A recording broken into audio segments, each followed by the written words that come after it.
Are we ready? Ready for me to record the way too early Season 10 tier list? First of all, we're going to start off with Wrecking Ball. Wrecking Ball was recently reworked. One of the few tanks to get any changes, etc. So I would say Wrecking Ball is interesting. I like the changes.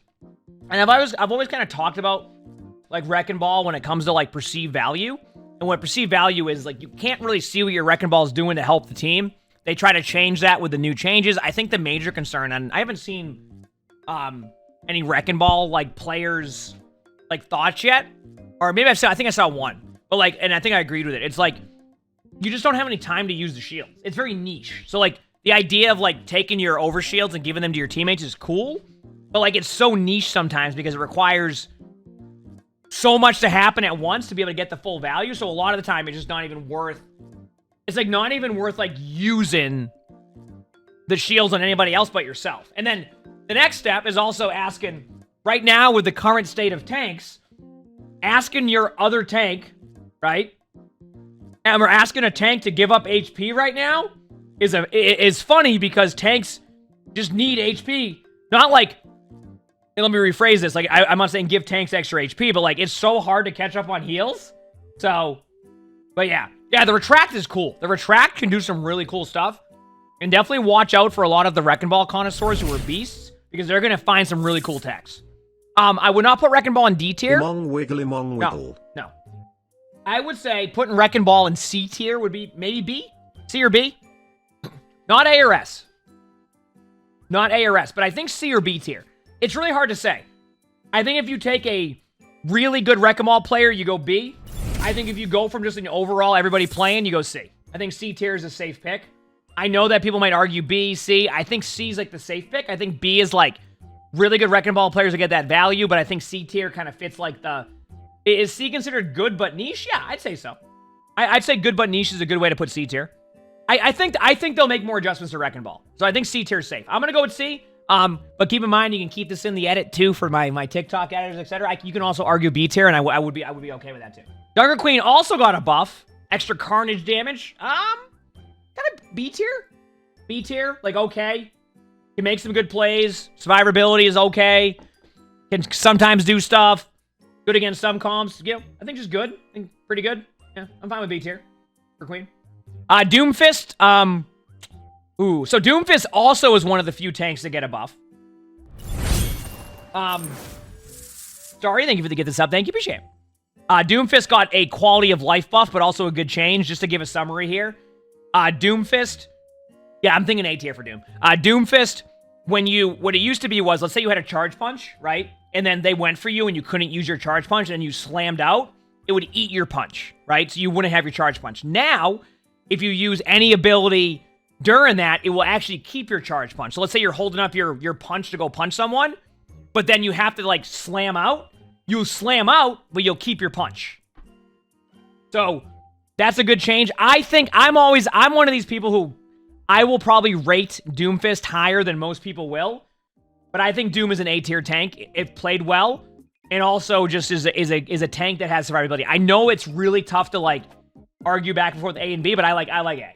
I think Doom in A tier is fine with me. I've always rated Doomfist a little bit higher than most people will, but I think Doom is a very underrated hero that when played well is really good. I also think Doom isn't played a ton. I think if Doom became... I think Doom's in a pretty good spot. I'm not saying Doom is perfect, and I am still one of the people that, my opinion, Doomfist is bug fixes away from being a S tier tank. Mauga got nerfed, but is still solid.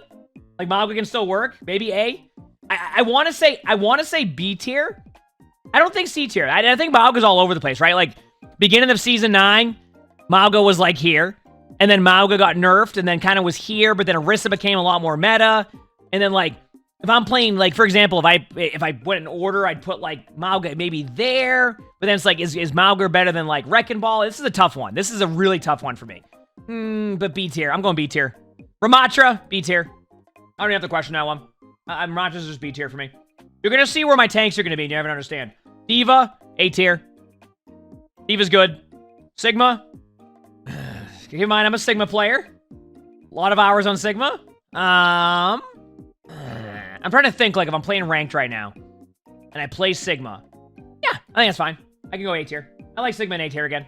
The shield got buffed a little bit too, so you can actually block heals a little bit more. So just to give you an idea, Sigma's shield goes faster now, so you can actually block heals a lot easier. In a few games I played Sigma yesterday, I saw really good results because I could block off the heals faster because the shield goes quicker. It's funny because they were trying to have you use your shield to help your teammates more. They're like, yeah, your Sigma shield's gonna go faster now, right?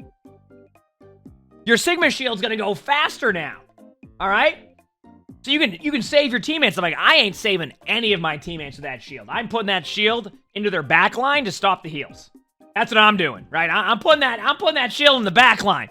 Reinhardt, C tier. I think C tier is fine. The ultimate's better, a little bit more follow-up. You're not getting as much Kirikos and like bronze as you would. Actually, maybe you are, actually. I get a lot of Kirikos. I say that, but I get a lot of Kiriko VOD reviews. I think C tier is fine. All right, Orisa, I think most people will agree with me on this one. D tier. A lot of people have been asking for Orisa buffs, kind of hoping that Orisa gets a few of those buffs. So I think Orisa in D tier is pretty much where everybody would put Orisa right now. Why is I think that's pretty much a given, so we'll do that. Zarya, no. Obviously, Orisa's the S tier. Obviously, Orisa's the S tier go-to tank right now. Like, by far, there will not be any other tank on this S tier with Orisa. Orisa's gonna be on the list by themselves.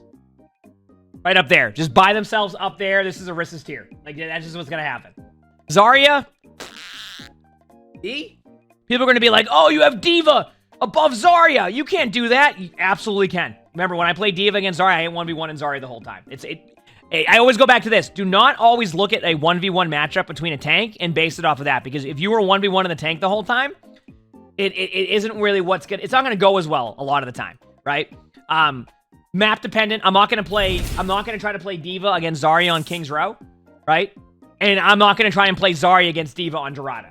I kind of find that a lot of maps kind of play into more mobility, which is why I like D.va. You can also, I know a lot of the time it's as simple as like, hey, you know, their Zarya used 2 bubbles. I want to point out, and this goes to advice to anybody if you're watching this tier list or you're wondering, just count Zarya bubbles. I promise you that people focus so hard on not shooting Zarya bubbles, when in reality, the focus should be on counting Zarya bubbles. My tip is, count to 3 bubbles. Reason being is because the first bubble will be used, they'll use their second bubble, and a lot of the time is a time in between that where the first bubble comes back into rotation, then the third bubble is used, and they're at like an 8-second cooldown. Look for that rather than don't shoot the bubble. People focus so hard on that then they go all in on Zarya, and then Zarya has bubbles and gets the energy anyway that you spent the whole time giving Zarya map control. So, count bubbles. I generally recommend going to 3. If you watch Zarya double bubble right away, different story, but generally count 3 bubbles, okay? Winston, I'm going to put it like the beginning of A tier. Like, you could argue Winston's up here, but I think I'd put Winston more in like the A+ tier than I would put Winston like next to Orisa. I feel like Winston's really, really good, but I think Winston's like the #1 like A tier tank. Like, I feel like if I'm going to do this, I put Winston like at the beginning of the tier list. Winston's really good and plays really well in matches right now. Wait a second, chat. I know what to do. Okay, how's that? Now we haven't created an A+ tier. We put Winston in S tier. And then we have everybody else in A tier. See, this is a win, right? Before anybody goes, oh, here we go. Streamers again trying to get a hero nerfed. I can tell you right now, okay? Without any fail, everybody in streaming or even not streaming has wanted Orisa to be nerfed, and Orisa keeps getting buffed. I hate to break it to you. We're going to have 0 impact on what happens with Orisa. Orisa probably will get buffed this midseason. I just want to point... So... that ain't gonna happen. Orisa, there's a few heroes that we've always been like, and they keep getting buffed, so it ain't gonna matter. And then Roadhog, B? Annoying to play against. I wouldn't put Roadhog on the same level as Ball and Hog, right? Or Ball and Rein. I think B tier is safe towards the end of B tier. Not A tier, not S tier, not Orisa tier. So that's kind of where I have tanks right now. I mean, I'm happy with this. Keep in mind, by the way, just for people looking at this tier list, this doesn't mean that tanks don't need changes and need to be buffed. We're going based off of where we put the viability of where I can play that hero. It doesn't mean these heroes are popping off. The majority of these tanks are getting absolutely destroyed right now in ranked, but I got to put them somewhere. I should move them all down a tier, to be honest. There's no S tier tank. I will show you in Orisa. Soldier 76, I B tier. I'm going to put Soldier in B tier. I'll explain why. Anytime I play Soldier, I feel like I'm still doing nothing. I'm putting Soldier in B tier. Pretty good. Can be annoying to play against, can make plays, can't compete against, like, the snipers. Doesn't have the same survivability as other DPS. Ashe, probably A tier? I feel like Ashe is the guy. Yeah, I'd say Ashe is A tier. Mei, I'm thinking C tier. Oh, on to Venture now. This is an interesting one. Where would you put Venture? I'm going to let chat decide this because I don't feel like I've had enough playtime against Venture. I certainly am not going to put Venture in C and D tier. Okay? I'm not going to put Venture in C and D tier. I don't think they're in there right now. I'm not going to put Venture in Orisa tier or S tier, but I think here's where I'm at. I think B tier is a safe pick for Venture. A tier, it's so hard to say because I feel like backlines are struggling massively against Venture. Yeah, I'm going to go A tier. Actually, and here's why. You want to know why I'm going A tier? Because of how disruptive they are, but on top of that, I can't hear where Venture is 95% of the time. And I don't know if they need to increase the sound queue, but for somebody going under the ground and moving around all the rocks, I can never hear them. And then they just get rolled. I'm okay with putting Venture in A tier. This could be kind of like a hot take, but I think I've seen enough of my backline getting rolled and me not being able to peel to be like, you know what? Pretty good. I don't think you'll end up seeing Venture be like an OWCS must pick at DreamHack Dallas or something like that. But I think that in a ranked point of view, strictly ranked, I'm okay with this. All right, Bastion. C tier? Bastion's the same issue. You go into turret form, you shoot for 4 seconds, you get out of turret form, you fall over. You use your ultimate, somebody runs away, Bastion shreds tanks, but that's it, right? Cassidy, A tier? Survivability, good shots, good against some of the heroes, better than Soldier, used a lot in OWCS matches. If you can't play a sniper comp, diveable target for sure, but pretty good. Echo, A tier? Yeah, Echo's just a good hero. Straight up, by the way, people always ask me, they're like, hey, I want to get better at a DPS hero. What is a hero that people don't play a ton of, but I want to get better? Echo. I'm telling you right now, people massively underrate Echo and how good it is if you are good at Echo. Echo is such a good hero. The burst damage capability, you want to talk about burst damage, as we just talked about with like Venture right there? Echo is so good. Echo, though, and if you watch a lot of like pro play, the Echo playstyle isn't what people think it is. It's not like get up in their face. It's a lot of like what you do on Venture. You play kind of hide and seek. You hide, and then you go in for like that like really fast burst damage. You said like an assassin? Yeah, you go in, and then you get out. That's Echo. A lot of people try to frontline as Echo or play like you're playing Cassidy, but the really good Echoes play around the map, and you don't see them for a second, and then you just fall over. And that is what makes a really good Echo. So like, I put Echo here because I see how good Echo can be. And Echo's a good player, good at that. Genji, B tier, right? Same issues. Kind of struggles against some of that. Not really C tier, B tier. I think that's a safe pick. Hanzo, can't headshot people consistently. No, sorry, can't one-shot people consistently anymore. Still a good hero. Good Hanzos will, make it still annoying for you, but like they don't headshot limb people as much unless you're like, what, Widow maybe, or like Tracer. I think C is fine for Hanzo. Hanzo definitely struggles a little bit. Junkrat, dude, I'm going B tier. C, B, C, B. Okay, I'm gonna go with B. Reason being, I get rolled by Junkrats all the time, so this is a completely biased one. No, D tier? Listen, if we put D tier, Junkrat's gonna get buffed. Yeah, maybe you're right, though. C tier. Can I go C tier? Let's go C tier. I'm not putting D tier. I'll go C. I'll meet you in the middle. Chat, okay? Pharah, B tier. Actually, yeah, Pharah's B tier. Although, I will say, the new playstyle of Pharah is so fun. What's the new playstyle? More just like very aggressive. More like kind of like Echo, but not as good. But out of curiosity now that we're on the subject of Pharah very quickly. For players in like Bronze, Silver, etc., how has your experience been against Pharah now? Because one of the reasons why they wanted to change the hero in general is because players in like a lot of ranks struggled against the Pharah. Do you feel that now it's gotten a lot better with like the changes, or do you feel like it's more of the same? I'm just curious because I know that like it's a lot harder much easier to kill. Same, worse, easier to kill and play. Okay, fair enough. So it's a kind of like different experience for players, probably based off of what you play. Like if I'm asking a Junkrat player, their response might be a little bit different than if somebody in the chat plays Ashe, right? Easier to kill, but a lot. So my overall gathering of what I'm seeing in chat is easier to kill, Still frustrating if you don't deal with her. Reaper. C tier. Can't gap close as well. Can play okay. Is getting a rework. Keep in mind, Reaper's getting a rework, right? I think the rework's to make it so Reaper has one shot at tanks for 1,000 damage. I'm just gonna put Reaper here because Reaper's getting a rework anyway, so I feel like B tier. You want me to go B tier? I don't know. Reaper? I don't know. How's Reaper? You know, here, chat, you decide. I don't play Reaper. I don't see Reapers in my games. You decide. C or B tier. Go for it. I'll let chat decide. This is a chat decision. Editor, put this in here. This is a chat decision on Reaper. Okay, I see chat saying B tier.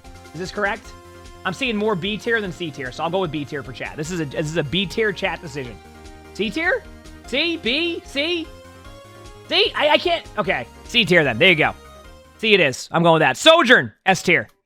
Sombra, probably A or B tier. I want to say B tier? A tier? Like, I think A tier, B tier. I'll go A tier. I think Sombra's good. A tier. Even with Virus getting nerfed, still pretty good. Good against a lot of the stuff right now that is struggling. Isn't gonna put up, like, just to point this out again, and I need people to understand this. Just because your Sombra finishes the game with 4,000 damage does not mean your Sombra is not doing or being as effective as somebody doing like 15,000 damage. Sombra has a lot of burst ability to like just get somebody down immediately, and because of that, the damage numbers are going to be a lot different, right? If I'm playing Soldier 76 and I'm shooting at a Roadhog the whole time and the Sombra's in the backline using their Virus in one shot and a support and doing 100 and, or 225 damage right now, there's not as much opportunity to be able to get the same consistent damage. So, like, sometimes players will be like, oh, my Sombra only did 5,000 damage. I will be in top 500 games with players who are on top teams doing 4,200 damage in a 15-minute game because they're just in the backline making so the supports can't do anything. And they're hitting their EMPs, and they have to get out because when they go in to do their EMP, they have to get out rather than follow up. So think of Sombra as a way to, like, almost support the team and giving their teammates the ability to do these, like, follow-ups or, like, be able to play aggressive. Don't look at the damage numbers as much. It doesn't mean that, like, if you hit tab and you're in a 28-minute game and your Sombra is 4 and 22 with 4,000 damage, yes, there's clearly an issue there, but there's also going to be a lot of games where your Sombra does way less damage, and that does not tell you the whole story. When you're 0-9 on Widow, they don't see how many Venom Mines you've got off. Yeah, I mean, I think a lot of players look at that wrong. If a Widow's 0-10, I think you need to think about the Venom Mine placement more than the shots. All right, Sim. How's Sim feeling for everybody? C? Okay, I can see that. Why would you put Sim in C tier? Like, what's been the issue for Sim players? You know what? Heck it. Poll.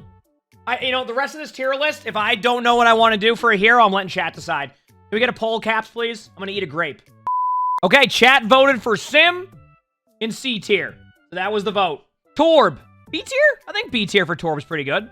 Torb has so much HP. B tier is probably a safe pick, though. The Torb turret's good. Overclock or overdrive, whatever you call it, is good. I don't even know the ability name anymore. All right, this one's easy. S tier. Listen, I know they made it so it's harder to hit pulse bombs. I know they said that it's now 1 second extra on recall, but Torb is S tier to me. I mean, not Torb, Tracer. Tracer's S tier to me. Tracer's S tier. I don't even have to question that. All right, Widow. Last DPS we have is Widow. A tier? A tier? I feel like a good Widow. Dominate? No. This is a personal bias one. A tier. I have lost so many games on flex queuing, whether I'm playing tank, DPS, or support, to me not being able to play a sniper. Therefore, I'm going A tier because of my experience in this one. That's it. It's like, oh, I'm just going to log on. Like, yeah, okay. Oh, this is me.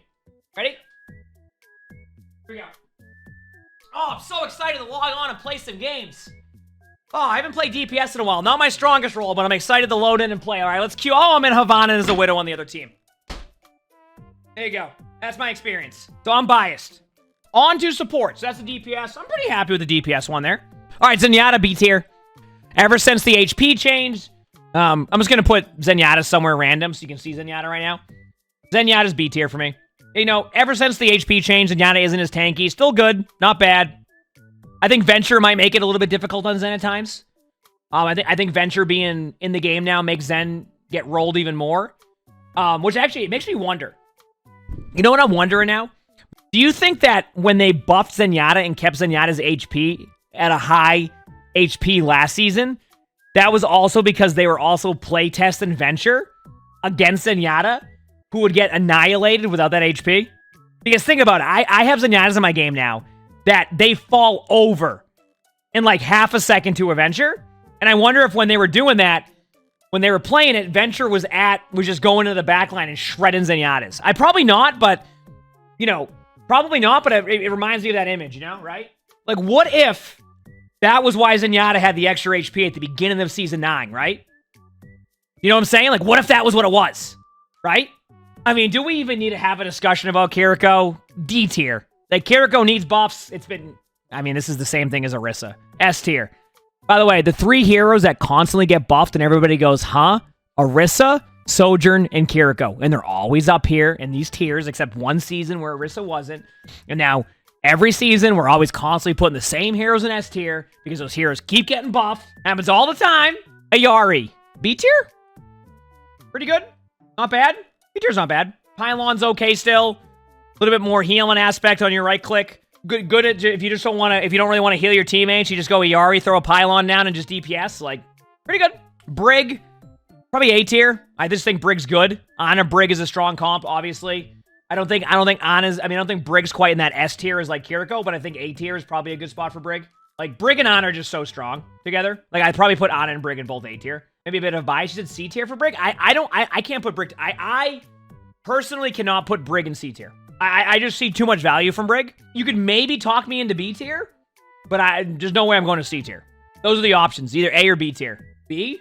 All right, this is a chat vote again. All right, looks like chat voted for B tier, which maybe it was influenced a little bit by... Actually, no, I said A tier. Okay, chat voted B tier. Lucio, A tier. Ana, A tier. I just don't have to think twice about those. Only reason why I don't have Lucio in S tier is because of the... I'll explain why I don't have Lucio in S tier. A little bit of the damage or the damage burst of like that left click takes away a little bit of that early poke. So it's a little bit more like, because the damage got shifted into boop, it's good, but like it's not as great as the left click was in Season 9. So because you have a little bit less of that like poke damage. So like your ability to duel, you lose a bit of that ability to duel. Yes, you gain 45 damage on boop, but you have a longer cooldown, so it's a little bit like, you know what I mean? So like, but I think Lucio's still really good, and I think Lucio's in a lot of team comps and sets the tone. Ana is in the Ana Brig comp a lot. I think Ana's just a fun hero, and honestly, I just like playing Ana, so a bit of a bias there.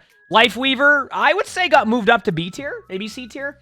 I would say B tier. I think Lifeweaver got moved up a bit, just because the buffs made Lifeweaver better. Straight up, like people are saying D tier, but I think Lifeweaver's gotten a lot better since Season 9. Like Lifeweaver's isn't Lifeweaver almost getting back to Season 8 numbers? Like the way that you heal.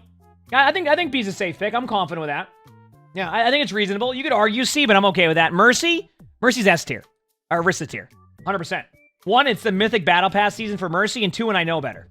The flip side of this, is Mercy is probably in C tier and definitely needs some changes still. I will say this, the problem is that Mercy's playstyle has changed a little bit, and you can't like pocket the tank as much, so Mercy struggles with that. So I say like Mercy's probably in C tier now and needs a little bit of adjustment. I think C tier is okay. And this isn't because, keep this in mind, this isn't because I dislike Mercy, this isn't because like, I have no problem having Mercy players on my team, etc. It's just Mercy's been struggling since the Season 9 change and is going to need something to help with that a little bit more going in. You're curious as to how I would adjust Mercy? Honestly, I don't know. I don't think I have enough Mercy gameplay playstyle to like give you a definitive answer. I'm just not good at Mercy to be like, this is how you fix Mercy or make Mercy better. Like I don't have that. I don't know. So I think Mercy players are going to be a lot more capable of like giving the feedback on that than I am. And there's a lot of really good Mercy players who do have good feedback. So I don't think I'm the best to go for Mercy feedback. But I can tell that Mercy still struggles a bit. Moira, A tier, I think. Safe pick, A tier. Moira's just good.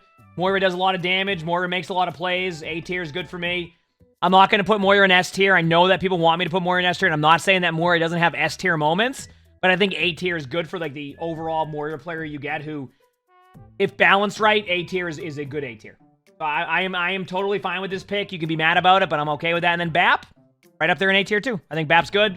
Bap has great playmaking ability. Doesn't quite go up to where Kiriko's at from a utility point of view, but A tier is pretty good. So you could argue Bap and S tier from like a certain team comp point of view, but I just don't think there's a support right now that does as much as Kiriko does.